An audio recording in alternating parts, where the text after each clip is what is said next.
पाठशाला के अंतर्गत जो गुरुस्थानों पर चर्चा चल रही थी, आज उसका अंतिम कार्यक्रम है। पिछले कार्यक्रम में 13वें गुरुस्थान अर्थात सहयोग केवली अरहंत भगवान, उनका समव शरण, उनके द्वारा कितने कर्मों का नाश हो जाता है, ये सब चर्चाएं पिछले कार्यक्रम में हुई। आइए आज 14वें गुरुस्थान अयोग केवली और सिद्ध भगवान की चर्चा हम करेंगे। तो हम प्रारंभ करते हैं। सबसे पहले आप ये बताएं कि अयोग केवली की परिभाषा क्या है? जो केवली हो और अयोग माने योग रहित तो हो, उन्हें कहते हैं अयोग केवली। अर्थात 13वें गुरुस्थान का काल पूरा होने पर जब मोक्ष जाने में 5 लघु अक्षर का समय शेष रह जाता है, तब उन केवली भगवान का 14वां गुरुस्थान होता है। अर्थात मन वचन काय की क्रिया बिल्कुल समाप्त हो जाती है। योग माने हलन चलन, आत्म प्रदेशों का परिस्पंदन बिल्कुल समाप्त हो जाता है, तब उन्हें कहते हैं हम अयोग केवली। अर्थात आत्म परिस्पंदन से रहित जो केवली भगवान अपनी आयु के अंतिम 5 लघु अक्षर प्रमाण काल में हो जाते हैं, तब वे अयोग केवली कहलाते हैं। तो क्या 14वें गुणस्थान में केवली भगवान का शरीर नहीं रहता? ऐसा कैसे? अगर शरीर नहीं रहेगा तो मुक्ति हो जाएगी। अभी मुक्ति तो नहीं हुई, तो शरीर है कि नहीं? आचार्यों ने क्या लिखा?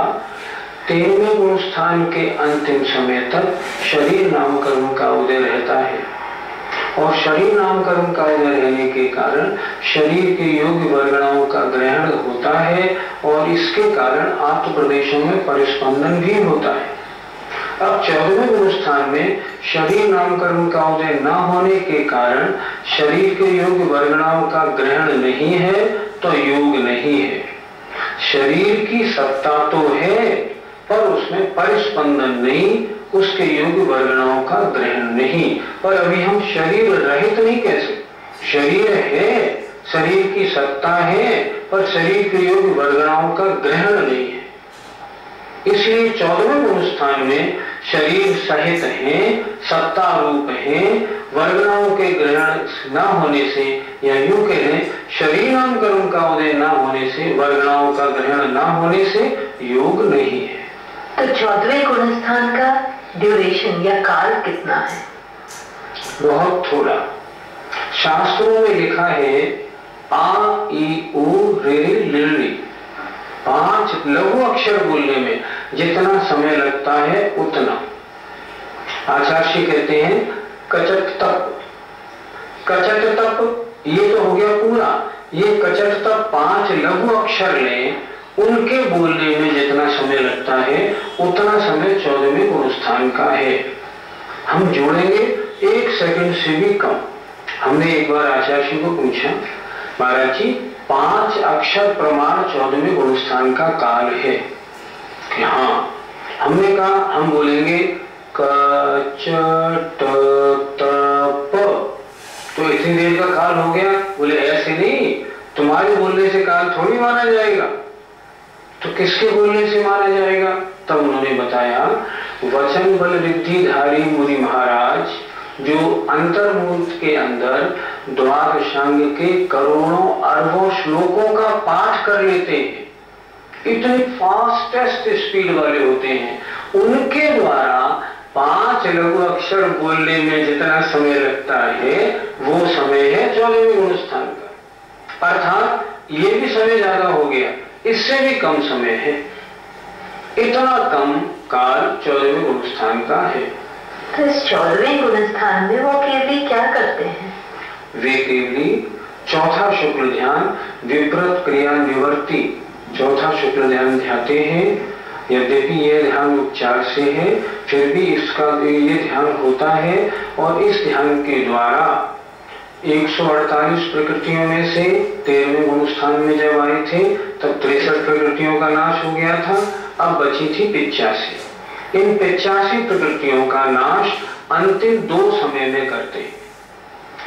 अंतिम से पहले समय में 72 प्रकृतियों प्रकृतियों का नाश करते हैं और अंतिम समय में 13 प्रकृतियों का नाश करके 85 प्रकृतियों से अपनी आत्मा को दूर करके अपनी आत्मा को परम शुद्ध बना के वे सिद्ध परमेष्ठी बन जाते हैं। 14वें गुणस्थान का कार्य क्या हुआ? चतुर्थ शुक्ल ध्यान के द्वारा 85 प्रकृतियों का नाश। 14वें गुणस्थानवर्ती अयोग केवली को हम संसारी मानेंगे या मुक्त? 13वें को भी हमने नो संसारी माना था। नो संसारी माने थोड़े संसारी। थोड़े संसारी क्यों? क्योंकि अभी उनके आश्रम बंद था। यहाँ 14वें गुणस्थानवर्ती जो योग केवली हैं, अब इनके तो आत्म प्रदेशों का चलना फिरना सब बंद हो गया, इस पर स्पंदन नहीं, इसलिए इनके आश्रम बंद भी समाप्त हो गया। अब ये नो संसारी भी नहीं रहे, अब इससे ऊपर आ गए। अब ये क्या हुए? असंसारी। संसारी होते हुए भी संसारी नहीं हैं, अर्थात आश्रम बंध से सर्वथा मुक्त हो गए हैं। लेकिन अभी 4 आघातियां कर्म तो है, इसलिए हम मुक्त नहीं कह सकते। अर्थात जीवन मुक्त है, इनको भाव मोक्ष हो गया है, लेकिन अभी ये असंसारी हैं, अभी सिद्ध नहीं बने। अयोग केवली के 85 प्रकृतियों का नाश होने के बाद क्या होता है? उसके बाद आत्मा सिद्ध बन जाती है। कैसे? जैसे मान लो यहाँ कोई मुनि महाराज ध्यान लगाएं, ध्यान लगाने के बाद उनका 13वां गुणस्थान हो गया। उसके बाद जब आयु का अंतिम समय आया, उन्होंने योग निरोध किया। योग निरोध के बाद 85 प्रकृतियों का नाश किया। तो जहां वो 85 प्रकृतियों का नाश करेंगे, वो आत्मा वहां से सीधा ऊपर जाके लोक के अंत में विराजमान हो जाएगी। सीधी ऊपर जाएगी लोक के अंत में, जहां लोकाकाश अर्थात लोक का एंड है, वहां तक जाएगी, बस वहां पर स्थित हो जाएगी।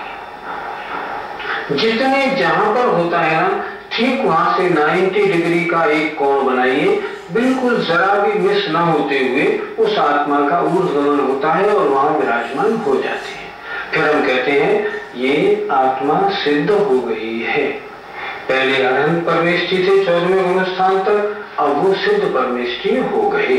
तो जो सिद्ध हो जाते हैं, ये सिद्ध आत्माएं कहाँ जाके विराजमान होती हैं?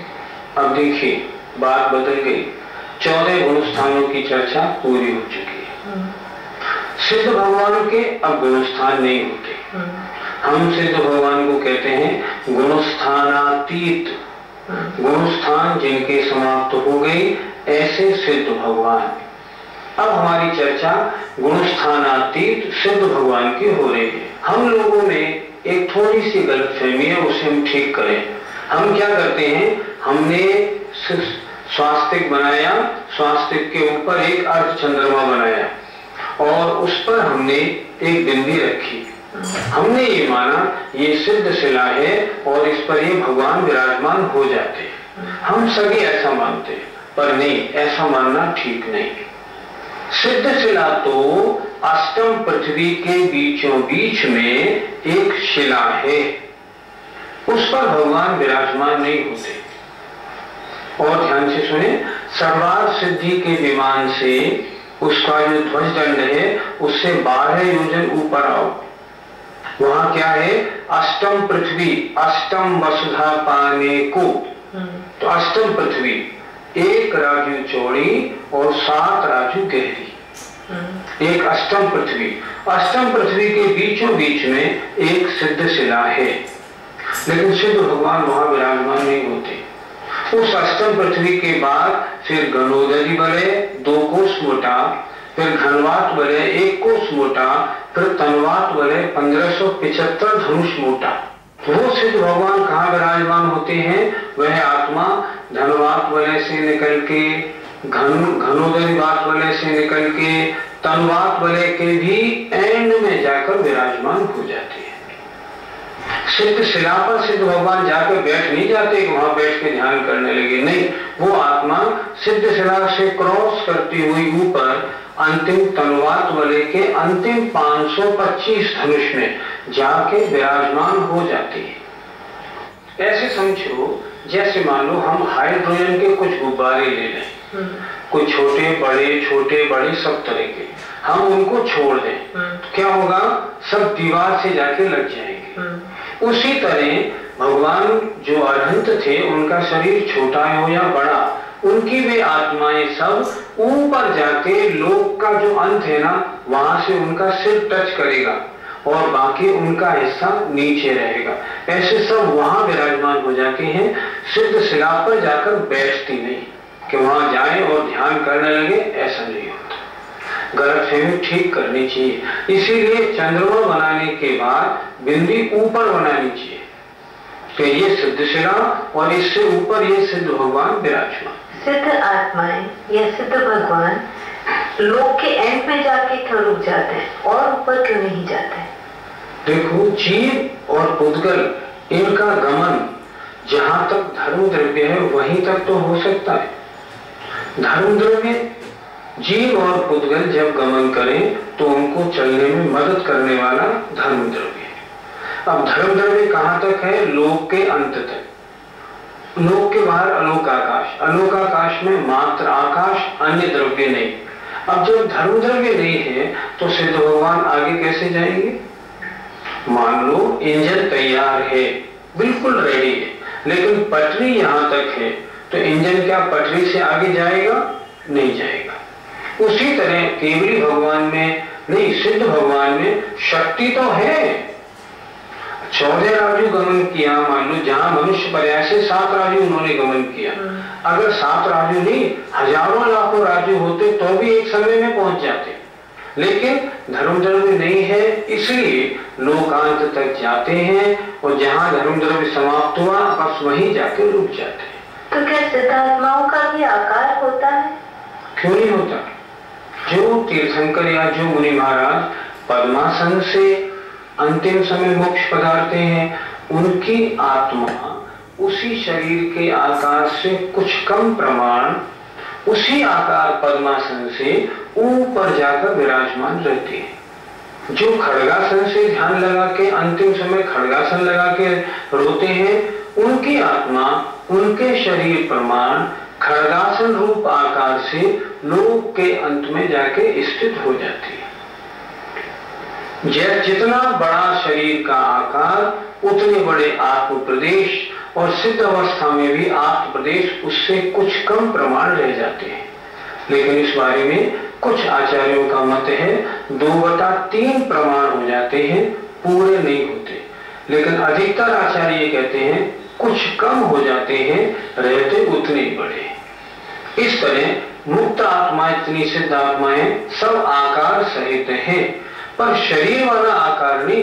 अब तो आत्म प्रदेशों का आकार रह जाता है। तो कर्म बंधन से रहित होने के बाद ये आत्म प्रदेश पूरे विश्व में फैल क्यों नहीं जाते?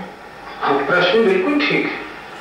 आत्मा के प्रदेश कितने बड़े, कितने हैं? आत्मा, एक आत्मा के प्रदेश कितने? लोक प्रमाण। अब कर्म बंधन समाप्त हो गया, अब लोक प्रमाण हो जाना चाहिए, लेकिन नहीं, ऐसा नहीं होता। क्यों नहीं होता? शरीर नाम कर्म के उदय से आत्मा में संकोच और विस्तार होता है। अब आत्मा इतनी बड़ी थी, शरीर नाम कर्म का नाश हो गया, जब शरीर नाम कर्म का उदय नहीं रहा 13वें गुणस्थान के अंत में। अब जब शरीर नाम कर्म का उदय नहीं है तो वे आत्म प्रदेश ना तो फैल सकते हैं और ना सिकुड़ सकते। इसलिए जितने बड़े होते हैं ना, उतने ही आकार में सिद्ध अवस्था में रह जाते हैं, क्योंकि उनका अब फैलना और सिकुड़ना अब संभव नहीं है। आपने बताया कि जो भगवान जिस शरीर में है, जैसे पद्मासन में अगर वो मोक्ष है तो पद्मासन रूप आकार हो जाता है सिद्ध भगवान का, खड़गासन में अगर मोक्ष गए तो खड़गासन रूप आकार हो गया। ऐसे में जिन मुनि महाराजों को खाने में पेर दिया या कोई इस तरह का उपसर्ग हुआ जिसमें शरीर विकृत हुआ, तो उसमें हम किस प्रकार का आकार मानेंगे उनके आत्म प्रदेशों का? बहुत ठीक। आचार्य जी से इस बारे में चर्चा हुई और पंडित माणिक चंद जी कौंदेय ने भी अपनी कौंदेय कौमुदी में इस पर चर्चा की है। उन्होंने लिखा है, कोई मुनि महाराज पहले पद्मासन से थे, उनको उठाया और दुश्मन ने घानी में पेल दिया। तो पेलने के बाद जब उनको केवल ज्ञान होगा तब उनकी आत्मा के आकार, आत्म प्रदेशों का आकार जो पहले मुद्रा थी ना, उसी रूप हो जाएगा और सिद्ध अवस्था को चला जाएगा। वो होंगे अंतकृत केवली। उनको केवल ज्ञान 13वां 14वां गुणस्थान तुरंत होगा। तो अगर वो पहले खड़गासन थे तो खड़गासन रूप हो जाएगा, पद्मासन थे तो पद्मासन रूप हो जाएगा। ऐसा क्यों?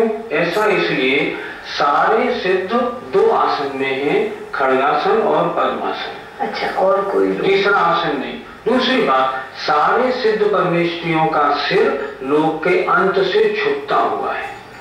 इसलिए माणिकचंद जी कौंदे और आचार्य ने जो कहा बिल्कुल ठीक कहा, वो प्रमाणिक मानना चाहिए। सिद्ध अवस्था में आत्म प्रदेशों की जघन्य और उत्कृष्ट अवगाहना कितनी होती है? मनुष्य की उत्कृष्ट अवगाहना कितनी? 525 धनुष। तो 525 धनुष मान लो बाहुबली भगवान अगर वो खड़गासन से ध्यान लगा के मोक्ष पधारेंगे तो उनकी आत्मा की उत्कृष्ट अवगाहना होगी 525 धनुष कुछ कम। अच्छा, अब सबसे छोटी अवगाहना कितनी होगी? सबसे छोटी अवगाहना 3.5 हाथ।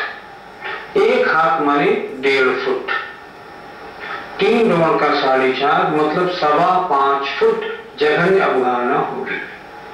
3.5 हाथ से लेके और 7 हाथ तक की अवगाहना वाले जो मुनि महाराज होंगे वे खड़गासन से ही मोक्ष पधारेंगे। ध्यान से सुनिएगा नियम। 3.5 हाथ से 7 हाथ तक के अवगाहना वाले जो भी मुनिराज होंगे वे मुनि महाराज खड़गासन से ही मोक्ष पधारेंगे। क्यों? इसलिए मान लो 6 हाथ के मुनि महाराज हैं और उन्होंने पद्मासन से अंतिम समय ध्यान लगाया तो उनका आकार रह जाएगा 3 हाथ, क्योंकि आधा।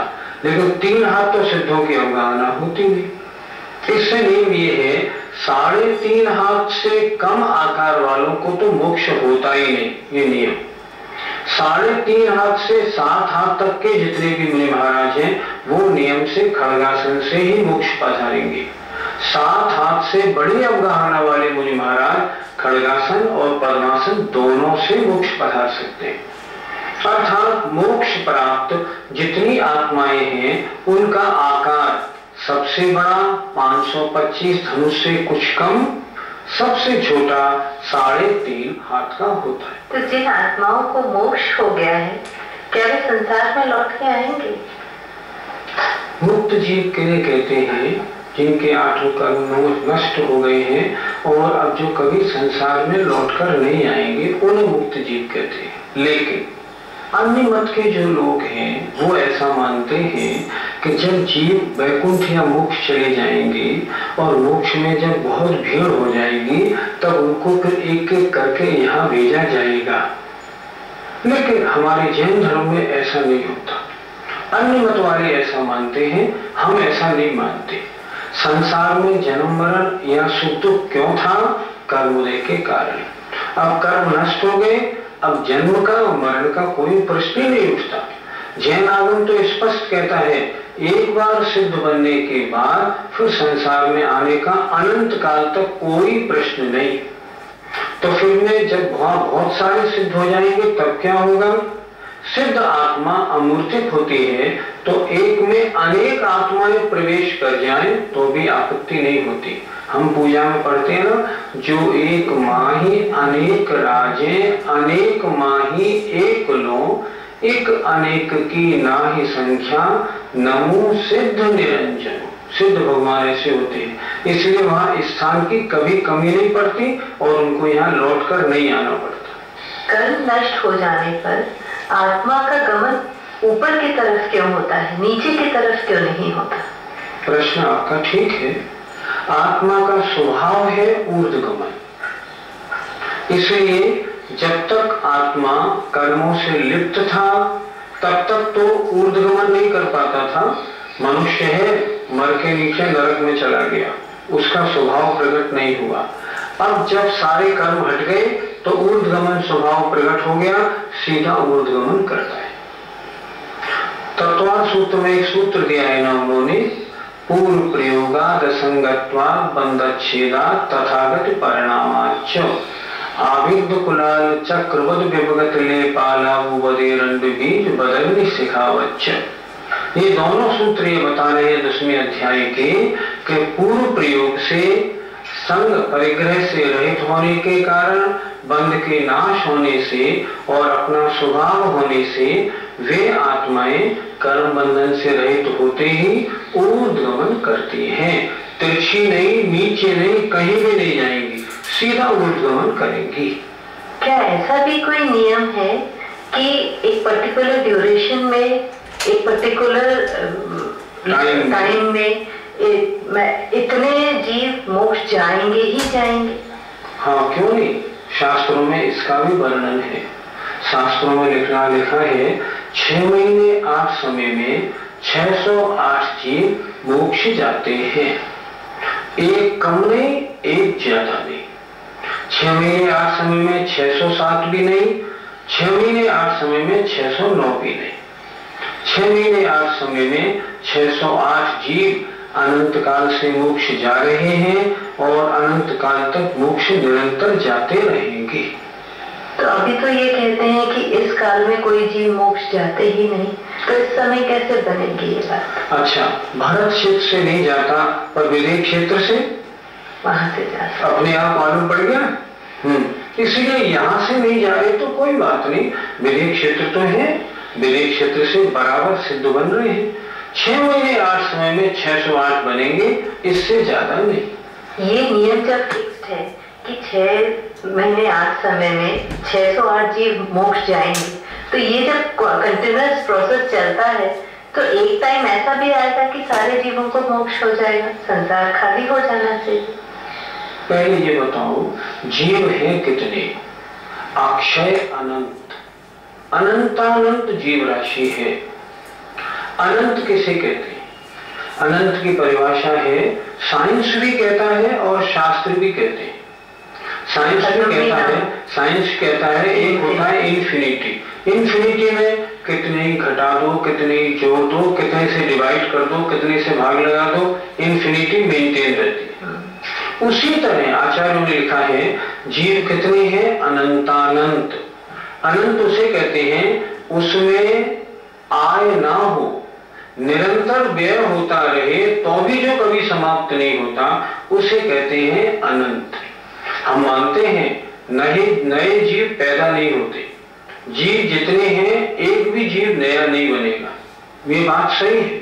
लेकिन जितने जीव मोक्ष जाएंगे अनंतानंत में से उन्हें घटाओ, फिर भी अनंतानंत जीव बचेंगे। एग्जाम्पल लेते हैं, अनंत काल से 6 महीने 8 समय में 608 जीव मोक्ष जा रहे हैं, ठीक, लेकिन फिर भी आज आलू के एक तिनके में, एक साधारण शरीर में अनंत काल से आज तक जितने सिद्ध हुए हैं उनसे अनंत गुने जीव आज मौजूद है। तो जब अनंतानंत काल से 6 महीने 8 समय में 608 जीव मोक्ष जाते रहे और आज तक अब भी एक तिनके में अनंतानंत नहीं, जितने आज तक मोक्ष गए उनसे अनंत गुने जीव मौजूद हैं, इसका मतलब संसार खत्म होने का कोई प्रश्न ही नहीं उठता। इसलिए आपकी ये शंका बेकार है। तो हमारे मन में ये प्रश्न उठता है, या हमारे दर्शकों के मन में भी ये प्रश्न उठता होगा कि सिद्धालय कितना बड़ा है कि अनंतानंत सिद्ध कंटिन्यूअस जा रहे हैं और वो वहीं पर सेटल हो रहे हैं, तो उसकी एरिया क्या है? उसका उत्तर हम पहले दे चुके। कितने ही सिद्ध हो जाओ, एक में अनेक समा जाते हैं, इसलिए जगह का कोई प्रश्न नहीं। लेकिन आपका जो प्रश्न है ना, सिद्धालय सिद्ध क्षेत्र कितना बड़ा है, उसका उत्तर दूसरा दे रहा हूं। सिद्ध कौन होते हैं?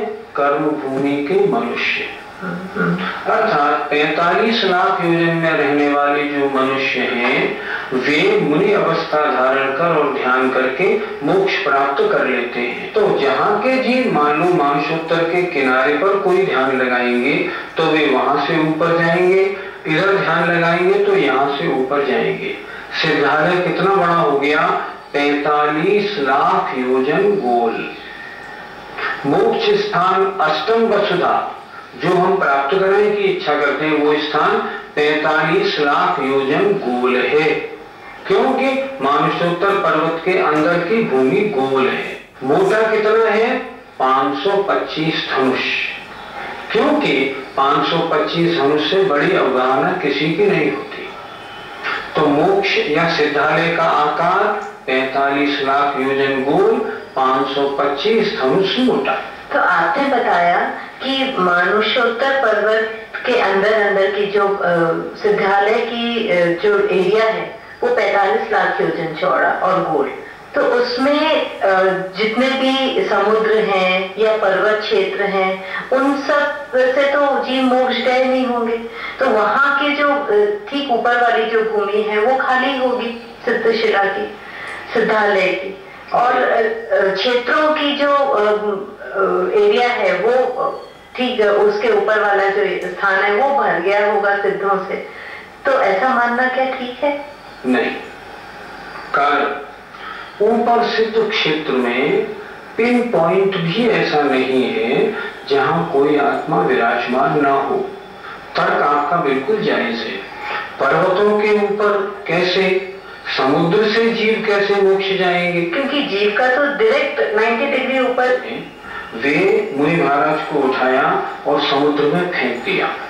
तो वो समुद्र में मुनि महाराज फेंके, उन्हें केवल ज्ञान हुआ और समुद्र के ऊपर मोक्ष हो गया। तो ऐसे अनंत मुनि महाराज हुए हैं जो समुद्र में फेंके गए हैं और वहां से मोक्ष गए हैं। ऐसे ही पर्वतों का भी मान है। और पर्वतों के अंदर गुफाएं होती हैं। पर्वत के ऊपर महाराज चढ़ भी सकते हैं, तो पर्वत के अंदर गुफाओं में बैठ के ध्यान लगाया। मान लो सुमेरु पर्वत है, सुमेरु पर्वत के अंदर गुफाओं में ध्यान लगाया, सीधे ऊपर चले गए। शास्त्र क्या कहते हैं? पूरे 45 लाख योजन गोल में कोई भी एक पिन पॉइंट ऐसा नहीं है जहां सिद्ध भगवान विराजमान ना हो। क्या सिद्ध आत्माओं में भी परिणमन होता है? और अगर होता है तो क्यों होता है? द्रव्य की परिभाषा क्या है? उत्पाद व द्रव्य युक्तम सत, सद्रव्य लक्षण। द्रव्य का लक्षण है सत। सत का मतलब है उसमें उत्पाद व और द्रव्य हमेशा होगा ही। जो आत्माएं सिद्ध बन जाती हैं उनमें एक अघोर लघु नाम का गुण होता है। उस अघोर लघु नाम के गुण में सद्गुणी हान वृद्धि रूप परिणमन हमेशा होता रहता है। तो एक गुण में परिणमन होने के कारण उन सिद्ध आत्माओं में भी निरंतर परिणमन होता ही रहता है। द्रव्य है तो परिणमन होगा ही। परिणमन में कारण क्या है? क्योंकि जहां सिद्ध भगवान विराजमान है काल द्रव्य वहां भी है, तो काल द्रव्य परिणमन में सहकारी होता है। इसलिए जो सिद्ध भगवान मोक्ष में विराजमान हैं वे अघोर लघु गुण के कारण निरंतर और अपने स्वभाव के कारण निरंतर परिणमन कर रहे हैं। काल द्रव्य उसमें सहकारी कारण है। समय होने को है और गुणस्थान की चर्चा भी आज पूरी हो गई। 14 गुणस्थानों की बात भी हो गई और गुणस्थानों से अतीत जो सिद्ध भगवान हैं उनकी भी आज हमने चर्चा कर ली। तो गुणस्थान के प्रकरण को आज हम पूरा कर रहे हैं। भावना क्या भाए? भगवान अभी तो हमारा लगता है पहला ही गुणस्थान मिथ्यात्व हो। अब जल्दी से हमारा चौथा गुणस्थान हो जाए अविरत सम्यक दृष्टि, फिर हम व्रतों को धारण कर लें, बन जाएं पंचम गुणस्थान वर्ती देशव्रत, और फिर हम मुनि बन जाएं छठे और 7वें गुणस्थान में प्रमत्त और अप्रमत्त विरत। भगवान इस काल में तो इससे आगे जाने की शक्ति नहीं है, लेकिन अगले कालों में यहाँ के संस्कार लेके जाएंगे। तो जहाँ पहुंचेंगे अगले काल में, मान लो विदेह क्षेत्र पहुंचेंगे, वहां भगवान की दिव्य ध्वनि सुनेंगे, मुनि बनेंगे, कर्मों को नाश करेंगे और 13वां गुणस्थान और 14वां गुणस्थान